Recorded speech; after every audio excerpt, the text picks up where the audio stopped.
Another series of tests of the latest American hypersonic missile AGM-183 AARRW ended in scandalous failure. This was second time in its attempt to test its first and only hypersonic missile. It is known that the B-52 bomber was able to launch a rocket, after which it lay on a pre-laid course. However, this test was completed, the rocket engine did not work, and after flying a short distance, the rocket simply exploded. This fact clearly affects the reputation of the United States, especially against the background of testing the most simple aviation hypersonic missile.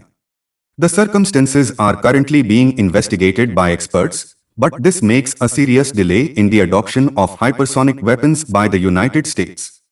The official press release of the US Air Force says that in the test on 29 July the missile successfully separated from the bomber, showed full release, working navigation systems, good control, and mobility of the blades, but when it came time to turn on the engine and to direct the missile at the target, this did not happen.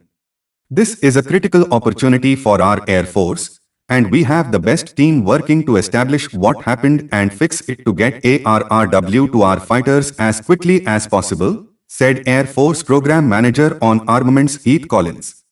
Judging by Collins' statement, the situation with hypersonic weapons at the moment is critical, since in fact, to date, none of the tests have been successful.